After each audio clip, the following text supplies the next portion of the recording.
खास इंपॉर्टेंट होगी और जब आखिरी राउंड होंगे, ईवीएम्स खुलेंगी, तब पता चलेगा कि आखिर विन किसकी होती है। हमने लोकसभा में भी एक सीट ऐसी थी जहां पर देखा था कि एक वोट से जो है रविंद्र वाइकर की जीत हुई थी। विधानसभा में हमने देखा था कि कुछ सीटें ऐसी थी जहां पर लास्ट में कट टू कट जो है फाइट चल रही थी। वैसी लड़ाई जो है वो यहाँ दिखाई देगी। आप देखिए किस तरीके से दोनों ही पार्टी के जो उम्मीदवार है वो यहाँ पर इकट्ठा हुए। धीरे धीरे जो भीड़ है वो यहाँ इकट्ठा होनी शुरू हो गई है। आला पुलिस के अधिकारी जो वो आने लगे, जो कहीं पे जश्न है, कहीं पे जोश है, तो कुछ लोग यहाँ पर अभी फिलहाल शांत खड़े हैं, अपनी बारी का इंतजार कर रहे हैं। अपनी बारी का वो इंतजार कर रहे हैं। आप उनसे बातचीत भी करिएगा। अतुल का भी रुख कर लेती हूँ। अतुल, जिस तेजी से ये आंकड़े प्लस माइनस में जा रहे हैं दोनों ही तरफ से, ये अनुमान तो हम लगा सकते हैं कि जो वोट डिफरेंस रहा होगा कई सीटों पर वो उतना ज्यादा नहीं है। तो ऐसे में वोटिंग परसेंटेज का कितना असर पड़ सकता है बीजेपी के पक्ष में या शिवसेना उद्धव ठाकरे जो गुट है उनके पक्ष में? जी देखिए, अभी जहां पर मैं मौजूद हूँ यहाँ पर हलचल चूंकि बहुत ज्यादा है, तो सीधे तस्वीरें आपको हम दिखा दे रहे हैं। जितने भी कैंडिडेट्स यहाँ पर खड़े हैं उनके सपोर्टर्स आने शुरू हो चुके हैं। कुछ लोग यहाँ पर काफी देर से खड़े हैं, उनसे बात करते हैं। सर, कहाँ से किसके सपोर्टर हैं आप? हम भारतीय जनता पार्टी के सपोर्टर हैं। वार्ड क्रमांक 76 कैंडिडेट प्रकाश मुसले जी। अभी क्या अपडेट मिल रहा है आपको? पूर्ण बहुमत से 10,000 लीडों से जीत रहे हैं। लीड कर रही हैं। क्या लग रहा है किसका झंडा फहरेगा? भाजपा महायुति का ही यहाँ पे जो रुझान आ रहे हैं उसमें तो काफी ज्यादा टक्कर है, जो है दोनों ठाकरे ब्रदर्स का जादू चलता हुआ फिलहाल माफ कीजिए, तो लौटते हैं आपके पास। मुंबई में महायुति को एक सीट पर जीत मिली है। शिंदे गुट शिवसेना की रेखा यादव को जीत मिली है। पूरी करें अपनी बात। पहले ही धारावी में कांग्रेस का खाता खुल चुका है। वो कांग्रेस का खाता खुला, अभी भाजपा का भी खुल रहा है। भाजपा का भी खुल रहा है, खुलेगा। महायुति की ही सत्ता बनेगी। महायुति की ही सत्ता बनेगी 110%। 110%, इसमें कहीं कोई डाउट नहीं। लेकिन मराठी मानुस की जो एकता की बात हो रही थी, ठाकरे ब्रांड की जो बात हो रही थी, उसकी तो एकता का असर दिखाई दे रहा है सर। केवल 10 सीटों का ही अंतर इस समय फिलहाल दिखाई दे रहा है रुझानों में। नहीं, दोनों भाई का कोई अंतर ऐसा है, किसी पार्टी ने थोड़े बोला था कि तुम अलग हो जाओ।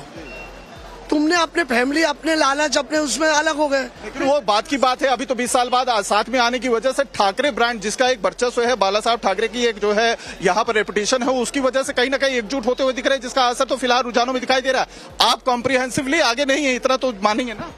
नहीं, में ऐसा है, अभी तो भोंगे वाली एरिया हमने खोला है। अच्छा। भोंगा जैसे उतरेगा दोपहर के बाद सीधा नीचे आ जाएगा। सिर्फ भोंगे वाली एरिया खुला है, वहाँ पर उबाटा और बंसे इसी वजह से आ गए। यस, देखिए लोगों का ये राय है। सर, आप क्या कहेंगे अभी फिलहाल? चलिए ठीक है, और भी लोगों से बात करते हैं। एक तो जो है मशाल के साथ ही आए हैं। सर, किसके सपोर्टर हैं?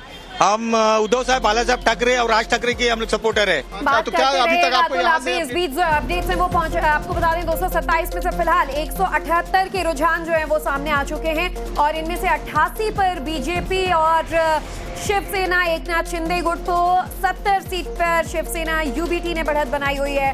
और लगातार इस टैली पर अगर आपकी नजर बनी होगी तो आप देखिए किस तेजी से जो आंकड़े हैं वो आगे बढ़ रहे हैं। 178 में से फिलहाल 70 सीटों पर शिवसेना यूबीटी ने बढ़त बना ली है। हालांकि कांग्रेस ने एक पर अपनी जीत भी पक्की कर ली है। और राकेश, करीब 1.5 घंटे से ज्यादा का वक्त हो चुका है जब काउंटिंग शुरू हुई है। ऐसे में अक्सर हम देखते हैं कि जो शुरुआती इस समय तक के जो रुझान होते हैं वो ज्यादातर नतीजों में तब्दील होते हुए दिखाई देते हैं। हालांकि 178 ही सीटों पर अभी रुझान सामने आए हैं, कुछ सीटों के जीत के भी नतीजे सामने आ गए हैं। लेकिन अगर इसी तरीके का आंकड़ा रहता है, 88-70 अगर मिला लें तो बहुत ज्यादा अंतर नहीं है। 80-85 के आसपास दोनों ही बराबरी का मुकाबला करते हुए नजर आ रहे हैं।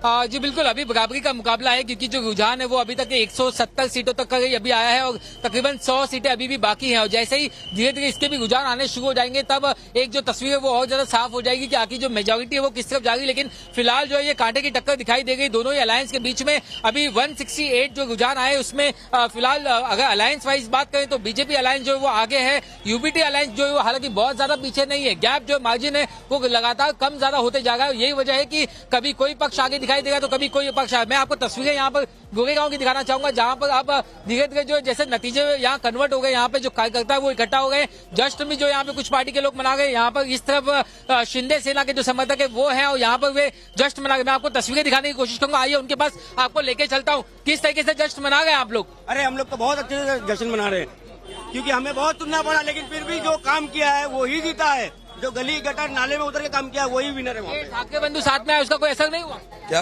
जो दोनों कोई असर, हमें उसका कोई असर नहीं हुआ। इधर खाली जो इधर काम हुआ है वही हुआ है।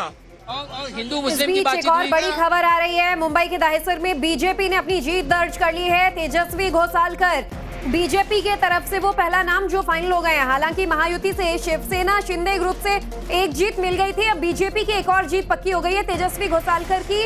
आपको बता दें, इसके साथ ही जो रुझान है वो नतीजों में तब्दील हो रहे हैं। मुंबई के दाहिसर से ये नतीजा सामने आया है और इस वार्ड में बीजेपी के तेजस्वी ने जीत हासिल कर ली है। तो जो तमाम कार्यकर्ता भी वहां मौजूद थे वो ये दावा कर रहे हैं कि 110% बीजेपी की जो लोकल बॉडी गवर्नमेंट बनवाने वाले हैं। बहरहाल अब आप धीरे धीरे देखिए जो रुझान है, जो मेजॉरिटी फिलहाल अभी तक बीजेपी अलायंस के पास है वो नतीजे में तब्दील हो रहा है। देखा जाए तो अब तक 2 से 3 रिजल्ट जो है वो बीजेपी प्लस अलायंस के यानी महायुति के रिजल्ट्स में कन्वर्ट हो चुके हैं। तेजस्वी घोसालकर जीत गई हैं, बीजेपी की तरफ से उन्होंने जीत हासिल की है। तो दहिसर में बीजेपी की जीत हुई है। और फटाफट से अगर अतुल आपसे मैं समझना चाहूंगी, क्योंकि बीएमसी के नतीजों पर सबसे ज्यादा नजर है, मुंबई का किंग कौन बनेगा ये सबसे इंपॉर्टेंट है। मुंबई के अलग अलग वार्ड से क्या अपडेट्स है, फटाफट से तमाम जो अपडेट्स है दर्शकों तक पहुंचाएं।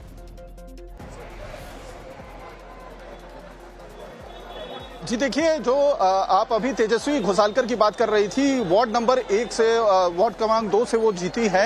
गौर करने वाली बात ये है कि ये वही तेजस्वी घोसालकर हैं जो विनोद घोसालकर कट्टर समर्थक माने जाते थे उद्धव ठाकरे के। और एक जो है जो घटना थी जिसमें उन्हें गोली मार दी गई थी, उसमें उनकी मौत हो गई थी। और ये लगातार टिकट की मांग कर रही थी उद्धव ठाकरे गुट से, लेकिन उनको टिकट नहीं मिलने की वजह से वोटिंग के ठीक 3 दिन पहले वो बीजेपी में शामिल हुई और अच्छे कॉम्प्रिहेंसिव जो है उससे वो जीत चुकी है। और जो दहिसर, कांदीवली, बोरीवली ये जो इलाका है जिसे नॉर्थ मुंबई कहा जाता है, गौर करने वाली बात यह है कि यहाँ पर मारवाड़ी और गुजराती अच्छी खासी संख्या में यहाँ पर रहते हैं और इसीलिए बीजेपी का गढ़ भी कहा जाता है। तो ऐसे में नॉर्थ मुंबई में फिलहाल उनको उस तरीके की जो महायुति हो, चाहे शिवसेना शिंदे गुट हो या बीजेपी हो, उन्हें बहुत ज्यादा टक्कर वहां पर जो है देखने को नहीं राकेश का रुख कर लेती हूँ। राकेश, खबर गोरेगांव से है, बांगू नगर से बीजेपी के उम्मीदवार विक्रम राजपूत की जीत की खबर मिल रही है, क्या जानकारी इस बारे में? जी हाँ बिल्कुल, मैं आपको तस्वीर दिखाऊंगा कि बांगू नगर की जो एक सीट है वहां से बीजेपी की जो है वो जीत चुकी है। वहां पे सामने देखिए जो बीजेपी के समर्थक है वो वहां पर यहाँ पर बना गए, यहाँ पे कुछ और भी समर्थक जुड़े हुए हैं। मैं उन्हीं के पास, क्योंकि आज का जो दिन है वो जश्न का भी दिन है, कहीं खुशी कहीं गम है, तो उन्हीं से मैं पूछता हूँ। आप लोग बताइए, अभी जीत हो गई है, क्या मिठाई आने के लिए वक्त है क्या अभी? यस यस, पटाखे भी छोड़े? जेनजी फैक्टर यहाँ नहीं चला, जरा इनसे पूछिए। जेनजी फैक्टर नहीं चला यहाँ, शिवसेना की जेनजी कैंडिडेट थी तन्वी। यूपीटी फैक्टर नहीं चला यहाँ? नहीं चलेगा भी नहीं। जितना बड़ा संघर्ष था उतनी बड़ी जीत थी। और वर्षाताई ने 5वें बार माने तेंदुलकर फैमिली ने 5वें बार दमकम के साथ जीत हासिल की है। सारे विपक्षियों को परास्त करके पूरा वार्ड से पूरे वोट लिए हैं। पूरे वार्ड लोग ये जानना चाहते हैं कि यूपीटी फैक्टर जो क्यों नहीं चला यहाँ? अभी यूपीटी फैक्टर क्यों नहीं चला वो आपने ही बनाया था, आप ही चेक करो। हम लोग वार्ड में घूम रहे थे, कोई फैक्टर था ही नहीं। विकास ही सबसे बड़ा मुद्दा था।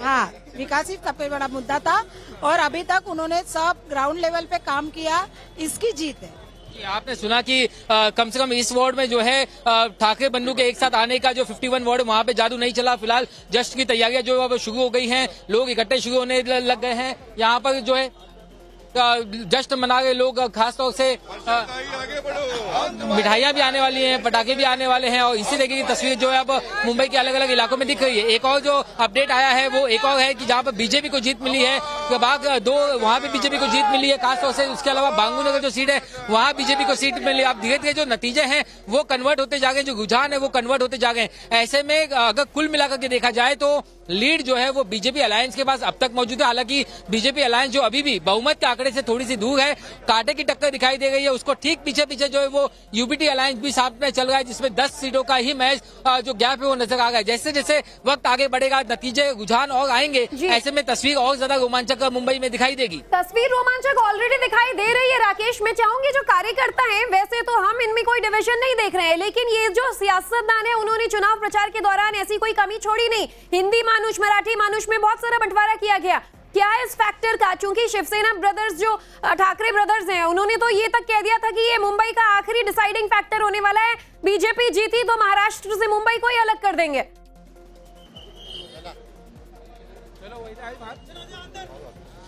बिल्कुल, मैं जो कार्यकर्ता है उन्हीं से ये पूछना चाहूंगा। अभी यहाँ पर जो है शिंदे सेना की जीत हुई, तो क्या बीएमसी में अगर ओवरऑल देखें, क्या यूबीटी जो है वो कहीं ना कहीं अपने अस्तित्व की लड़ाई लड़ रही है? अभी भी उन लोग अस्तित्व की लड़ाई लड़ रहे हैं और आगे चलते टाइम उन लोग को लड़ना ही है।